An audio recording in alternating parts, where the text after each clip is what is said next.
আমি আব্দুর রহমান ভোলা থেকে আসছি। আসলে আমাদের এই পাটের যে দুজনের গায়ে দেখছেন যে পাঞ্জাবি, এটা আমরা দেশবাসীকে এবং সরকারকে আমাদের মেসেজ দেওয়া হচ্ছে যে পাট শিল্প যেই কলকারখানা সেটা চালু করার জন্য সেখানে শ্রমিকের কর্মসংস্থানের জায়গা হবে এবং পাট শিল্প প্রতিষ্ঠা হবে।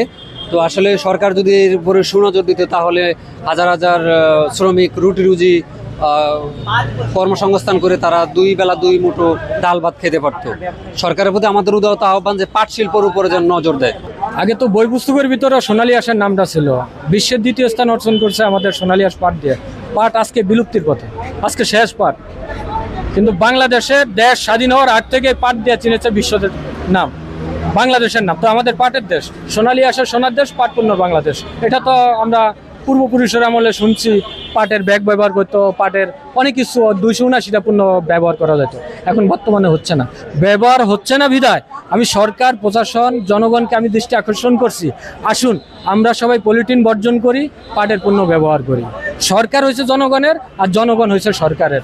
ওই এসি রুমের ভিতরে বসে থেকে আপনারা ওই যে অবৈধ পলিথিন বন্ধ ঘোষণা করবেন, এত দুই যুগ হয়ে গেছে ভাই, এখনো কি বন্ধ করতে পারছেন? কেন পারেন না? আপনাদের পরিচালনা ঘাটতি, আপনাদেরকে লজ্জা হওয়া উচিত না। আপনারা ওই যে এসি রুমের ভিতরে বয়া থাকে, ওই যে 6 মার্চ জাতীয় পাট দিবস পালন করেন, এগুলা ভণ্ডামি ছাড়া আমি মনে করি আর কিছু না। তার কারণ আপনারা 6 মার্চ যে জাতীয় পাট দিবস পালন করেন, এটি আমি মনে করি ভণ্ডামি। আগে পাটের পরিচালনা বাড়ান, আগে নিজে পাটের ব্যাগ ব্যবহার করেন, তারপরে কিন্তু পাট দিবস পালন করেন, তাহলে কিন্তু আমি মনে করি যে আমাদের সবল হবে, সাধ্য হবে। কিন্তু আপনারা সেটা করেন না।